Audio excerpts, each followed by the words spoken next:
our mindset is how we make sense of ourselves, given how we look at situations, the assumptions that we make largely unconsciously, and then how we feel physically and emotionally, given the thought process and how we experience ourselves in a particular situation.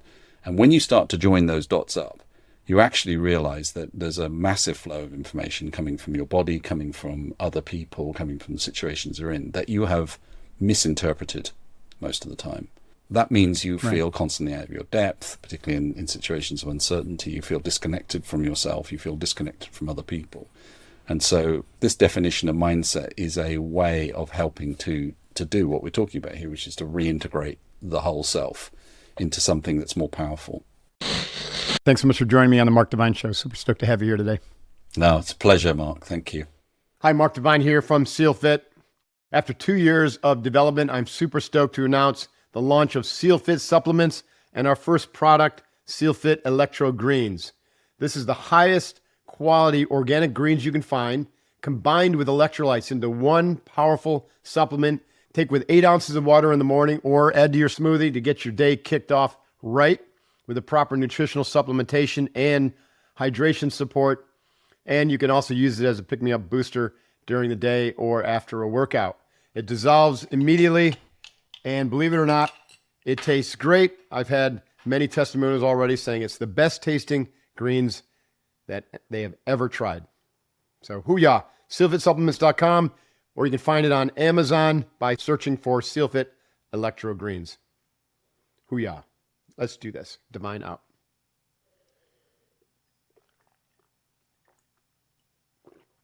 That is delicious. Yeah, so how are you doing? So it sounds like you just were delayed by a traffic accident and you're a little bit scrambled, but that's... Well, we have it's the UK, so we've got a number of challenges, including we were in a village that's not had any water for 4 days. Really? And we've had floods. And as I was leaving the office to come home to do the show, there was a massive accident, which meant I've been in a 40-minute delay in what normally takes 10 minutes to get home. So, yeah. But I'm absolutely delighted to be here, so I'm in a good place. Yeah, well, I'm super stoked to have you. So water without 4 days, I mean, for a lot of people, that's probably a pretty intense situation. But, then when you compare it to what's happening in the rest of the world, you're like, it probably exactly sets it in perspective, right? Exactly. You can't get too prissy about these things when you look at what's happening elsewhere, yeah. No.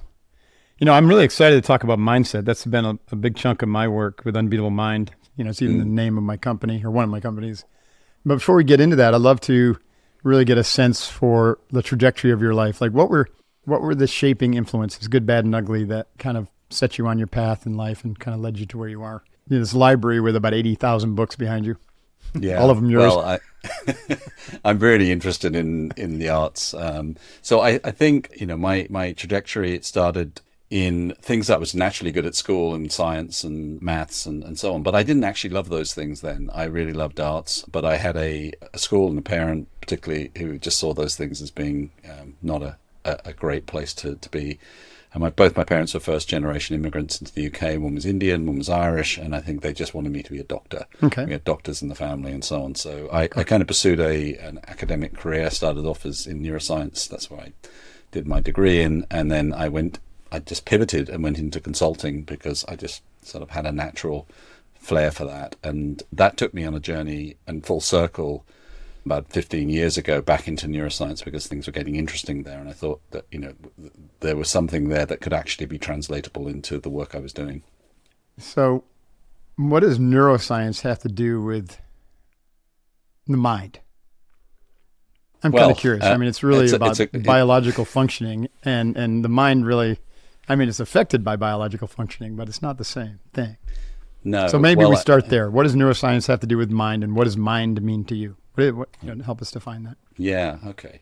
Well, it's a big topic, and there are lots of different places where we could start. So I think, I'd spent... Start at the beginning. I'd started, my career. It's always good to start at the beginning. So I think it started with a principal definition about what mind and mindset means, and we can come back to that. But before that, I think, probably 20 years of my career, I was in the kind of center space, the norm probably with everybody else in terms of what this word meant, and what And that was psychology and behavioral sciences and so on. And what that led me to, really, I guess, when working in large transformation programs, leadership development in some of the world's most interesting companies, was there was something missing. And it was how people change their beliefs about themselves and others and situations in light of new things happening, new realities, and how that was often the root cause of why things didn't happen. And pragmatic approaches, which are really focused in on strategy, the ideas of change, and getting really granular about behavior, just don't cut it when it comes to uncertain, fast-paced environments. And so what I was trying to do, alongside lots of other people in different ways, yourself included, is find an answer to what's missing in that. How do we help people to navigate a more uncertain world more effectively? And neuroscience doesn't have all the answers. It certainly doesn't. It's just one piece of the puzzle. But I think it's an interesting thing, which is that there's a kind of layer cake. And the layer cake starts with, what is the human body trying to do at a physiological level? And it's trying to keep us alive. That's its principal mission in life. Mm-hmm. And the kind of updating of science, the metaphor of the computer being like a brain and not really thinking of it like that, thinking of it as a prediction machine, which is really its principal mission is to keep us alive. And it does that by making a constant stream of predictions based on the past, based on our expectations of what's going to happen. And then this huge flow of information that's coming into our body from our senses. Some of it is processed at a rational level, but the majority of it is just unconscious. And that's the connection, really. The layer cake starts with what's happening in our body and how we then construct emotions to make sense of those feelings, given the circumstances we're in, the thought process that happen, the awareness that we have of these different layers. And that layer cake constitutes the mindset from a scientific point of view, as far as I'm concerned. So I'm reminded of Daniel Kahneman's work, System 1, System 2 thinking. And from my understanding, what he was saying is like most biases and all kind of conditioned reactionary behavior and subconscious programming, that System 1 mind is really what's driving most of human behavior. A lot of the shortcuts that the brain takes or that the mind takes to, like you said, to move away from danger or to move toward pleasure are really being driven by this primordial limbic system, reptilian brain stem area, and then kind of flows toward the mid-level brain where we have imagery and memory. And then it's only the System 2 neocortex, the latter part of the brain of human development, that finally can kick in and like interdict or change the trajectory of all that System 1 thinking. Am I anywhere close to his kind of philosophy there? The whole realm of psychotherapy, Western therapy, is to try to interdict and change all that conditioning that's leading, the human being down a path that is unsatisfactory. Yeah. Not producing happy results. Well, there is an argument happening in science at the moment, which would say that there are the body of thinking which has prevailed for a long time, which is based on the kind of tree and brain that you just described there, which thinks about the brain having evolved through a number of these stages, which may have some, validity. But there's a counter argument here, which is the brain didn't evolve quite in that way, and that the representation of the brain, and you talk to Lisa Feldman Barrett, who's one of the chief proponents of this constructive point of view, is that the brain doesn't work quite like that. It works in a different way, and that Daniel Kahneman's System 2, System 3 thing is really it's not proven at a scientific level. It's a construct, it's an idea. Right. It looks like it has a lot of validity when you see human behavior, but it isn't grounded in science. It's grounded in psychology, which is a slightly different, it's a construct of how we're making sense of things. It's not to say it's not wrong. There are other ways of looking at it. And the way that I'm really interested in thinking of it in terms of mindset is that emotions, for example, and physical feeling are valuable sources of information, which we, in the model you're talking about, we're trying to override with rationalism. And in a way, what that means is that we are saying, in order to be a fully developed human being, you have to kind of rise above those things. And the idea of emotions being something that are a source of weakness or bias or, a misunderstanding is perhaps, there's a reevaluation of that. And I think the reevaluation of it comes in the form of work done by scientists that's showing that, for example, in situations of risk and uncertainty, our body knows before our mind what's happening. So Antonio Damasio's work is a really good example of this, showing that people can make really wise decisions when they tune into what their body is telling them about what's happening in a situation around risk, for example. And that traders in financial markets who've got really strong connections with this, in a sense, are 20-30% more profitable than the peers that don't. And that's nothing to do with IQ. It's nothing to do with gut instinct or anything like that. It's just they're getting a flow of information that is not prone to bias. It's telling them something direct about what's happening in the situation. So I think the interesting thing for me is that there are new approaches to how you build a mindset that kind of are not just purely cognitive and rational. Of course. Yeah, it makes sense. Sounds to me like that you separate the body and the mind into two distinct things. The way I would have stated that is that the mind experiences sensations in the body that it can act upon before the cognized aspect of the mind, and from the what you would call the prefrontal cortex, can rationally understand what's going on, but it's still the mind. And you find very few people who would say that the mind is solely inside this cranial sacral housing group, right? The mind is in the body is the mind, it's all one thing. Yeah, I definitely agree with that. I think we have to reconceptualize which is also a construct.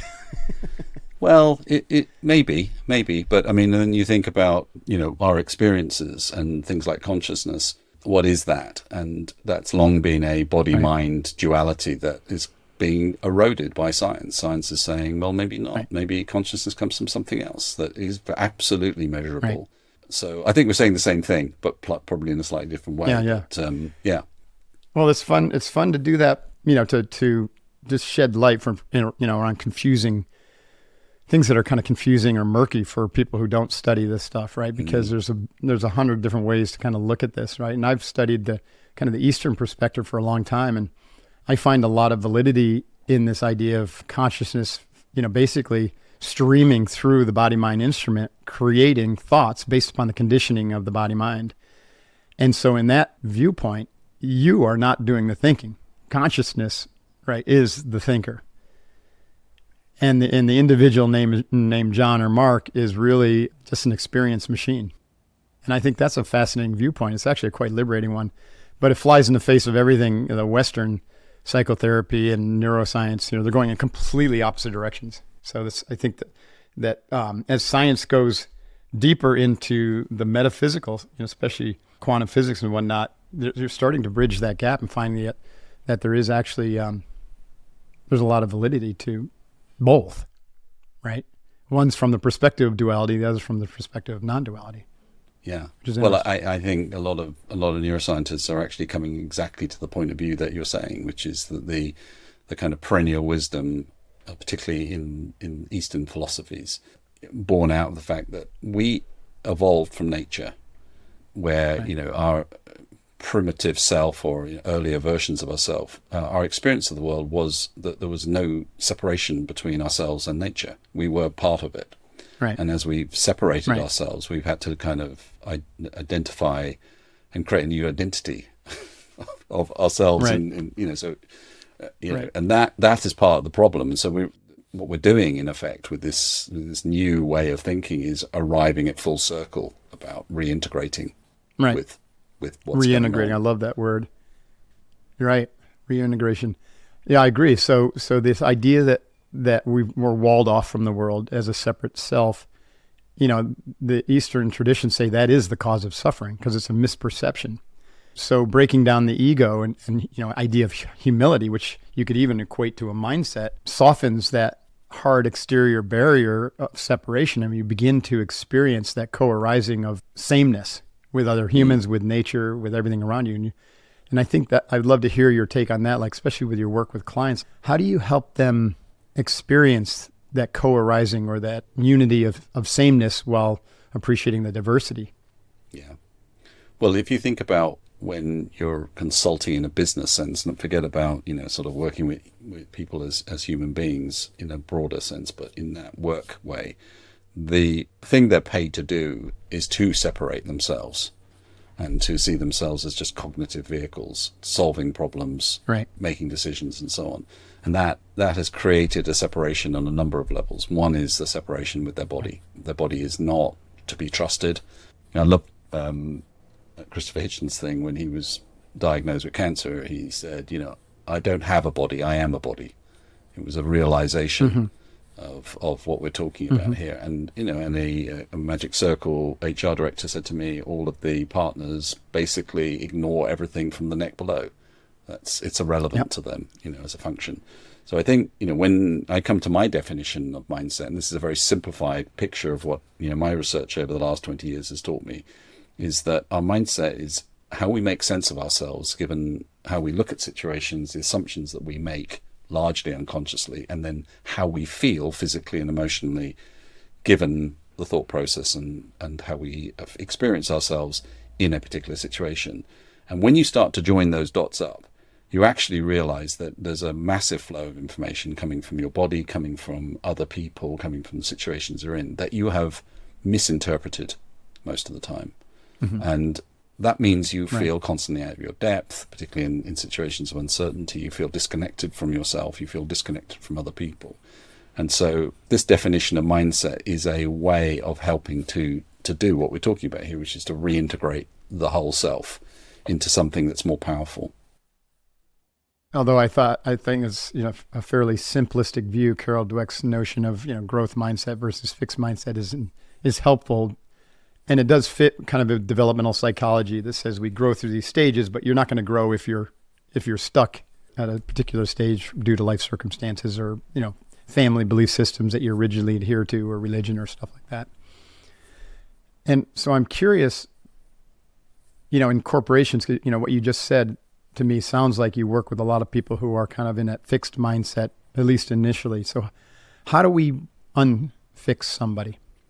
Or how does somebody unfix themselves so they can begin to expand into this sense of greater context that you're talking about? Yeah. So I'd tackle that in two ways. One is to sort of take on the conversation about this idea of fixed and growth mindset, and then talk about how we actually practically make people, a shift in their mindset. So if you look at, as I've looked at thousands of papers on mindset and books and talked to people who profess experience in this area. And the majority of research papers, academic papers and so on, all do the same thing, which is, and Carol Dweck does this as well largely, which is they describe the mindset of a type of person or a type of way of looking at the world as a mental model, and then a series of behaviors that mental model then encourages and so on. And that is kind of useful up to a point. It's interesting to be able to see how, for example, an entrepreneur looks at the situations, what's their mental map, and then what are the kind of behaviors that give them an advantage. The problem with that is it's only half the story of what a mindset is, because what it doesn't say is the assumptions that person holds that they're not even aware of, and how they feel and respond emotionally and physically in situations of high risk and uncertainty. Because when you don't know those things, you can't teach other people how to adopt behaviors that are counterintuitive and countercultural.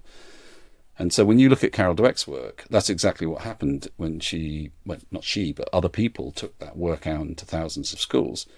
The research shows that less than 15% of children were able to adopt those things, because what you were doing was showing them a model and then saying, this is how it works, this is what you need to do.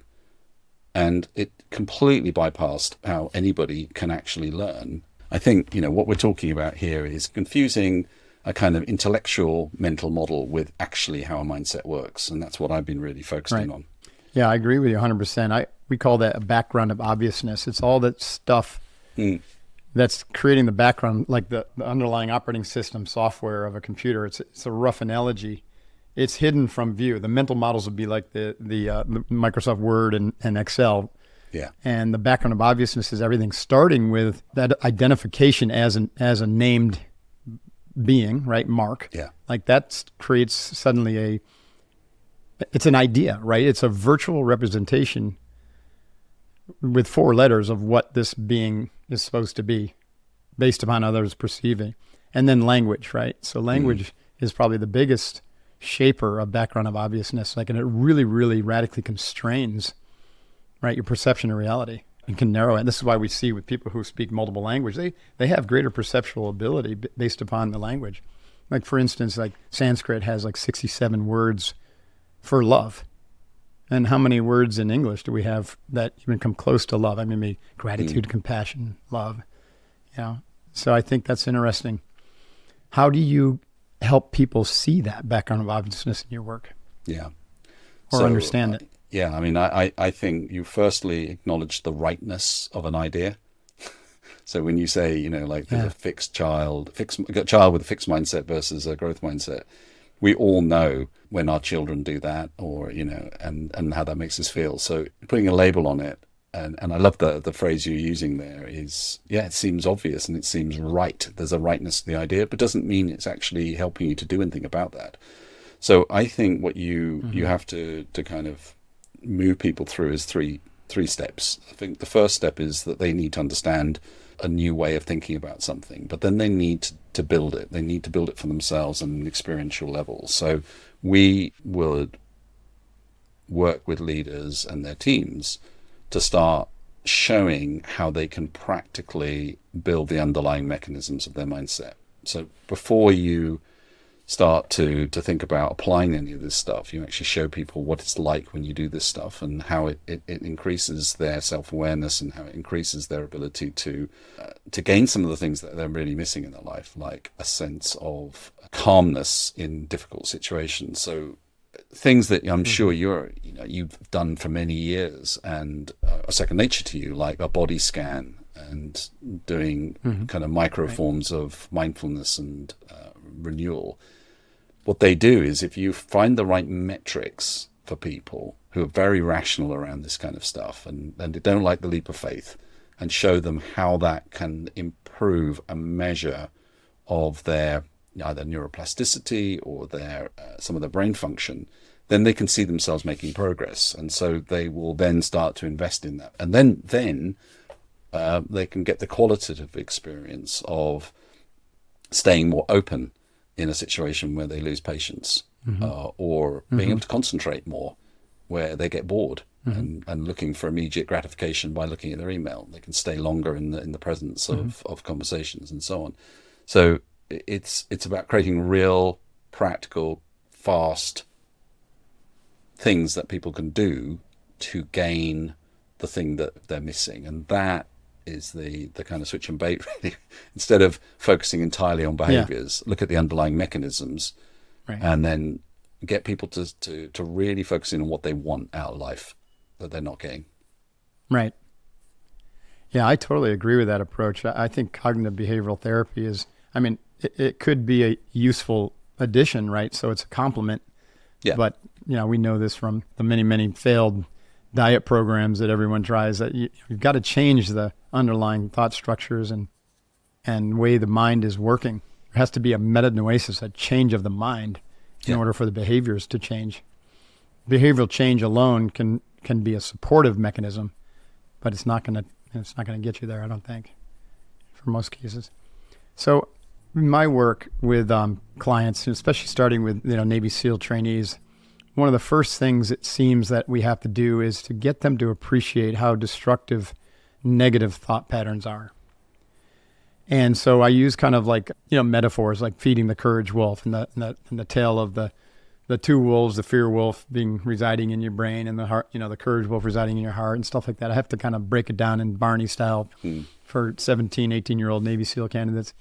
And I help them see this kind of law of reciprocity, that whatever you give is what you get. So if you're putting out negativity, you're going to receive it back, and it's going to degrade your performance. And so in practical terms, I help them experience that through hard crucible experiences, where when they're negative, they can literally see and feel the performance of the team dropping.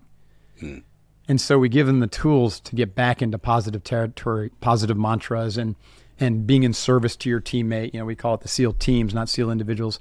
And what I found is that one mindset shift is probably one of the most valuable and powerful around, right? Just to shift your mind from negative territory to positive. And there's some research, I'm sure you're probably more aware than me, that the brain is kind of like 5 times as negatively wired as it is positive.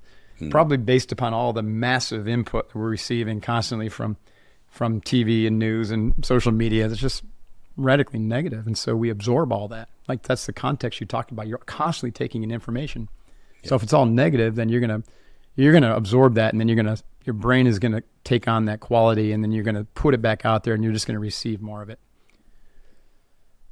So I don't know. There wasn't a question in there. I just more curious. Like, does that resonate with your experience, and do you have to work on this with your clients to kind of shift them to positive? It does, and I think I really like the kind of metaphor approach to things, because people need to be able to hold on to something that they can action very fast, and often the metaphor that they have around something that's negative doesn't serve them particularly well, because it's all coming from a resistance point of view. It's something you're trying to suppress or resist, and over time that becomes a futile strategy. You need to focus on something that you can do that's positive and constructive. I think one of the things, and it's just something I'd kind of add into the conversation around, from a neuroscience point of view, and from a sort of a way in which emotions could be looked at, is that negative emotions serve a real important function, and that's to keep us alive. That's its number one thing. And it's not just the fight or flight, because that's the kind of simplistic way of looking at it. Every decision that we make is informed by some form of negative feeling, because that's a course correction. And it could be very mild. It could be like tiny little bit of anxiety or uncertainty or fear or, whatever. And that's all trying to guide us. And so 70% of the feelings that we have are negative, and that's constructive. Interesting. And one of the ways in which we should think about this is negative emotions aren't a sign of weakness. What they are is a core need in us not being met. They're a feedback loop saying something is not being met. So something physical is not being met in us. We're not getting enough sleep. We're not getting enough food that's right. We're not getting enough, renewal. We're not getting enough movement or whatever. We're not. That's one big block. There is an emotional need that we all have to feel valued in with other people. And so when we don't feel that, we feel defensive, or we feel, isolated or whatever. We have a need for control, for volition, for a sense of being, in charge of our destiny. And we have a need for connection when we feel isolated or we feel not included, and so on. So negative emotions, when you read them like this as needs not being met, what that does is it gives you more primary source of information, more actionable source of information, because often we can misread negative emotions either by trying to switch into a positive action immediately, which might miss what's really going on, or we might confuse the fact that we are actually we say we're feeling frustrated when we are feeling shameful, or we are feeling, and this comes back to your point about language and the fact that most people only have 4 to 6 words to describe how they're feeling, which means they have no idea how they're feeling, which means they don't know what their needs are. And that feedback loop. So they say, loop, fine, I'm fine. They say, you're fine, I'm great, I'm busy, I'm overwhelmed. But they don't actually know what they're feeling, because they might be, if they really tapped into what those feeling states were, they might go, I'm actually feeling jealous. Or I'm feeling embarrassed, or I'm feeling revengeful, I'm feeling sulky, I'm feeling, and that then gives you that granularity of understanding how you're feeling, then helps you to understand, what do I need? Because to switch to a positive action, you need to know what you need in order to be able to meet that need in yourself and take accountability for it. That gets you into a deeper kind of level of accountability around a positive action. Yeah, and then the layer beyond that is to understand that in many cases that feeling is a projection of maybe a repressed or a suppressed energy from some sort of trauma, childhood trauma, or even adult trauma. And so you may be feeling isolated or alone because you were isolated or alone as a child, and that was traumatic, and therefore you were kind of projecting that out in the world. And that's creating this feeling of being isolated or alone in your life right now. And so how do you get rid of that? That's the realm of like shadow work or, therapeutic processes. From the Western perspective and from the Eastern perspective, it's to embrace silence and to touch into the, the eternal nature we talked about it in terms of consciousness, but the eternal nature of each individual, which is whole, which can't experience shame or guilt or lack, because it's beyond all of those experiences, but it's still the essential nature of our very being. So there was a great book written by a guy named Bruce Tift called Already Free, which juxtaposes kind of the Eastern and Western models of psychology, and it was very helpful for me to understand just how they can actually work together. Like this, the Western is the outward reaching or striving to improve mindset and improve one's conditions in life, both through the internal path as well as behavioral therapy. Whereas the Eastern path is a recognition. It's more of a surrendering to the fact that you're already whole. You just don't perceive it yet. So it's a process of removing instead of adding to your life. Yeah, and I think that's a very important thought to hold on to for a moment, because a lot of the fundamental assumptions in mindset work is that it's all about just improvement and being better and so on, right, rather than my starting point is this is about making sense of yourself in the world. And to your question around the critical role that trauma has in people. Not everybody is traumatized by in early life experiences. Some people have the blessing of a loving family, but who knows, things happen to us beyond our memory because we have childhood amnesia up to the age of 7, so we don't always know what the source of something is. And having had a fairly difficult childhood myself and worked through that with therapy and a brilliant psychologist who helped me to confront that in my 20s, I know the journey that requires, and it's never ending. It's you're constantly having to re-understand that. But I think a lot of what we're encouraged to do is to avoid that at all costs, to focus on the practical, the concrete, and the tangible, and and therefore happiness will come from that, and that will never heal or make you whole in that sense. Right, totally agree. I would almost like to flip the script on the blessings of a perfect childhood, because similar to you, I had an imperfect childhood, a lot of trauma, a lot of anger, alcohol, and I find it a great blessing. I find that I literally that saying, I wouldn't be half the man I am today were it not for that. I wouldn't have been a Navy SEAL were it not for that. And I'm very grateful for those experiences. But like you said, it took me a long time to get there, as you can imagine, to where I have absolute gratitude for the childhood. But I think that's instructive for anybody who had a pretty rough go at it in the first 18 years of their lives or beyond, is to begin to really see it as a blessing, as the shaping the courage and the resilience that is the nature of your being today, right? Yeah. It's interesting. So I'm curious, again, this would probably fall in the context of a model, but when we're talking about mindset, is there an ideal or optimal framework for mindset that one should be striving toward? Oh, it's very difficult to say, because I think that falls into the kind of ideas business where you're trying to take this vast complexity and boil it down to something that's overly simplistic. Right. I think so. One thing I would say about this is that there is no one mindset.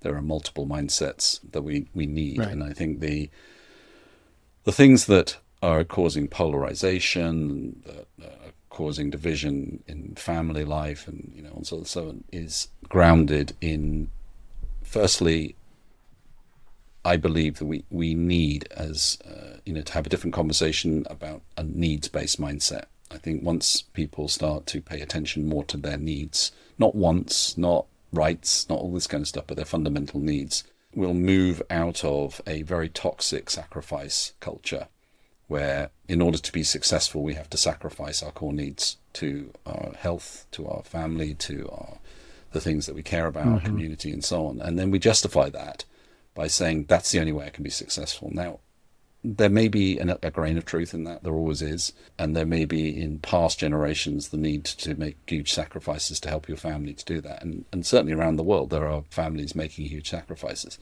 But what I'm focusing here is on the blessed people in developed countries who are now in a horrible grind where even the most successful people who go to the Ivy League universities have a horrible childhood, striving for perfection. They get into an education system that challenges them beyond belief. Then they get into jobs that do the same, in the belief that somehow they're going to get freedom at the end of this. And all they do is they suffer the whole way through it. And for what? Their families don't see them. They have poor health as a result of this, mentally and emotionally and physically. And that's the apex of what we're all looking to and saying, well, those are people that are really, achieving. And I go, that isn't a great, that sacrifice mindset is the one that I think we need to get rid of. We need a sufficiency mindset, which allows us to say our needs are more important than anything else. We can create, we can innovate, we can, come up with really amazing new things by meeting people's needs. And that we can see that how we feel is the most primary source of information about how to navigate all of the complexity and uncertainty that that we can ally that to our intellectual abilities, and we'll have a much more whole response to things that are happening, a more honest one as well. Yeah, I mean, it's and as you're talking, I was thinking again how we're shaped by the context of our culture, our social structures, the social contract, even the ideas around the economy, right? So as you were talking about that social contract where you bust your butt in primary school so that you can bust your butt and be traumatized in college with just this relentless pressure and do-outs and grades, and then you can get traumatized back in the workforce by, endlessly long hours and an uncaring environment. And like you said, all for what, right? Does it bring you, like the studies of people on their deathbed, like they're not talking, they don't say, I wish I had more of that. They say, I wish I didn't do that and I spend more time with my family. So basic awareness, like some of the drills you talked about, mindfulness, they can help you expand out to see how all that context has shaped that background of obviousness and those belief systems that keep you stuck on that, in that endless merry-go-round. And I think the more people who see that, then the more conversations we can have to begin to change, the economic story, right? That, that we have to constantly, like, here's a problem with our economic story. It's linear, and it's based upon something that is always going to grow, but can't possibly take time to restore, take time to recover and cycle back, right? Nothing grows forever. No human being grows forever. It literally has a growth phase and then a retraction phase. So we've got to develop economic models and social structures that are more yin-yang, balanced. They circular. I don't know. There's different words for it. Anyways, I guess I'm just kind of opining here and extending it out to like social theory, but the social mind, the social situated and social cognition is the terms I would say that, that shape your reality are a significant factor in one's mindset. Yeah. And so by examining those structures and seeing how they affected you, you can then begin to deconstruct your relationship to them, and that brings you freedom. And then you're free to make new choices in terms of how you spend your time, in terms of work and relationships and stuff like that. Yeah, I mean, I think of mindset as a broker between the external world and the social constructs and the internal world, which is your personality, your genetics, your knowledge, your values, your the whole range of internal things that are often lumped into mindset. I think see it as separate to that. I see it as the kind of navigating tool, the broker between those two worlds. And in order to be able to orientate yourself and orientate your sense of self and what's happening outside of you, you need something to be able to prevent you from getting stuck. And the three elements that we're talking about here is you see people are stuck because they hold the same frame up for the whole of their lives about what success looks like. They hold the same frame up and the whole story about what their relationship with their family is and what they're doing. I sacrifice everything to make you safe. And their family are saying, we're already safe, but we're not getting any of you. The second piece, when you change the frame, you change the assumptions that come with that frame, and that opens up the possibility to see things differently. And I know, there are lots of different ways in which you can articulate that, but to the rational mind, this is a very simple architecture that is logical. Change the frame, change the assumptions, and then you recognize that when you feel defensive and angry in a particular situation, why? What need is that showing is not being met in you? And that gives you a really primary source of information to go, well, is that frame helping me? Are those set of assumptions logical? And that's the kind of thing I've been trying to work on to give people something very simple to hold on to. Yeah, that's a beautiful framework. So your organization is called More Human. Is that what you're working with? No, that's a program that we do. Our organization's called Outside. Okay. And we started Outside, right. we started 3 years ago, and with a mission, 10-year mission, to be a driving force of human evolution. And Nice. what we mean by that is that we have a research team of neuroscientists and psychologists and consultants. We have a consultancy team doing this work, and then we want to take this message. Once we've commercialized it, we want to give it away to the world for free and let everybody benefit from this and all the tools and so on. But we want to prove them out as well first. We don't want to just be ideologues. We want to show that these things actually work in practice. So that's my 10-year mission.